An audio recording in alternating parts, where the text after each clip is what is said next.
Okay, so we're on lab 4, question 6. A lot of you may not do this, which is perfectly understandable, but there's a nice challenge in here that we ran into, actually what happens, most of it's very straightforward and we've seen the code before, but one of the problems, not tokenization, what are these called, William? These part of speech tagging. Yeah, so the parse tagging, if you look at the bottom there, so you've got went, for example, and it's got VBD and to, and it's got to, and it's got determinant and noun and all that kind of stuff. One of the problems that you're going to run into is the lemmatizer doesn't understand this syntax at all. It just understands V and N. So what that means is that when you do your parse tagging, what you've got to do is you've got to parse that and turn that into V and N for it to be usable by the lemmatizer, which is not trivial. I just might talk you through some code that we put together. Okay, so it says, can you write a function match which takes two strings and returns the matching words between them? Okay, so that's fairly straightforward. And you've got all the libraries at the top and that's all the stuff.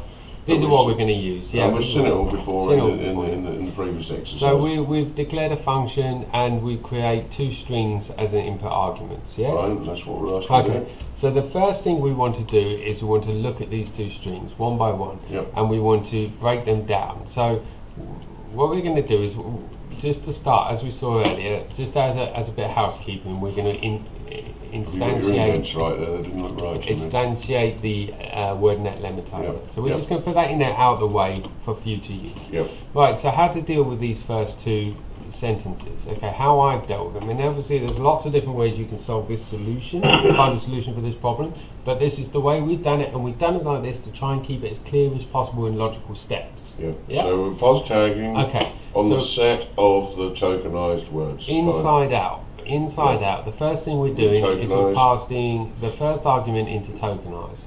We're then creating a set from that to remove any duplicates. We're then feeding that to the pos tagger, and we're storing the result in tagged one. Fine, that's a really neat bit of code, that line, isn't it? And we're also doing exactly the same for S2. So now we have two variables, tagged 1 and tagged 2, which represent S1 and S2, which are unique in terms of words and their part of speech tagged. So now we've dealt with that. Second thing we're going to do is create two new empty lists. Nice piece of code, create two new empty lists. Right, then we are going to iterate through both of those tagged sets, because obviously now what these are lists of tuples which store the word and the POS tag. And so we're going to now loop through every single entry from that tagged list, and we're going to append it to our new list. And we're going to append it after we've passed it to the lemmatize function. Now, to pass it to the lemmatize function, as we know, in these tagged lists now, we will have the first element will be the word, the second element will be the POS tag. That's the tuple. So we want to send the first element, which is the word, as a first argument to lemmatize. Now, our second argument, we want to send the tag. But the tag from the POS tagger is not accepted by the lemmatize function. Not in the right format. So we need to do some mapping. We need to map the tags that come out the POS tagger into tags that the lemmatizer will understand. Okay, so let's be clear about this. So the POS tagger is going to have things like VBD, PRP, double N for true noun, and so on, and VB for verb, DT for determinant, and so on. But the lemmatizer only understands in that second position V and N, right? Okay, so that's the statement of the problem. Okay, so how do we do that? Well, we can define another function called getWordNetPos, which accepts a word, and the word in itself is the tag. It's the tag string, the POS, the POS tag. So we send the POS tag to this function, and then this function looks at the tag, at the first letter of the tag that is given, and converts it to a tag that the lemmatizer will understand, and then returns that tag. So what we're doing here, converting to word, we're just remapping the tag right? And here again, we are taking the tag, the word, sorry, that the lematizer has had. We're finding the tag. Yeah, we're finding the tag. So and then we are returning that value, which is the converted version. Which is the converted version. Yep. So what's interesting here is we are skipping through it and we're sending the word to it. If we send the whole tag, I don't actually think it'll work. We'll just give that a quick try. Yeah, errors, I would suspect. Yes, it doesn't work. And then if we send to it the actual tag elements, give that a try. Yes, actually that's come out as not right.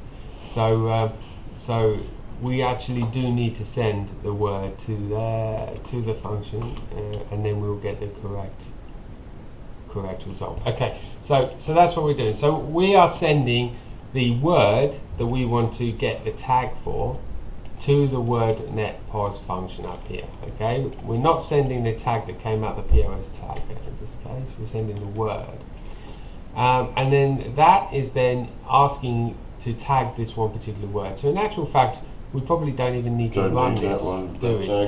We probably don't even need to run that. So let's take that out of there. We'll just test this quickly.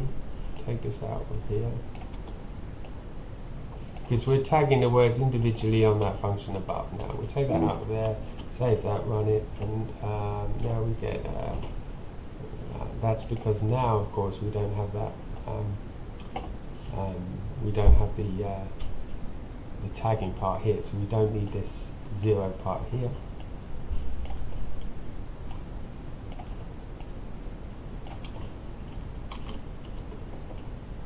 Okay, and then we don't need to do the set part, we could do that at the end.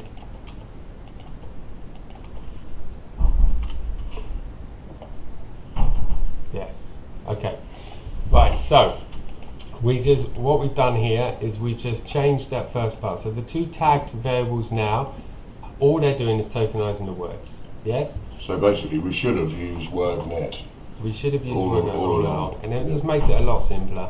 Yeah. And we'll go with that. So what's happening now is for we've got the tags in there.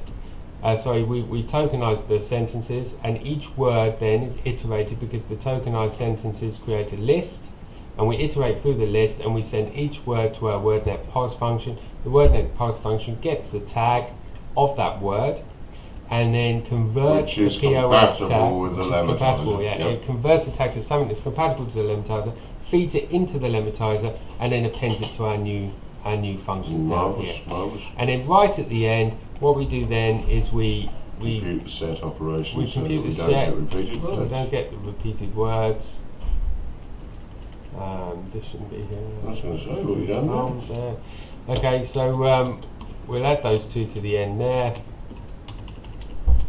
And then, after that, what we'll do is we'll return the intersection of those two lists, of those two sets. Okay, so we now we've taken our lists of all our lemmatized words, and then we've unique them, and then we create the intersection of them, so the values in this list are also contained in this list, and then we return that as a set.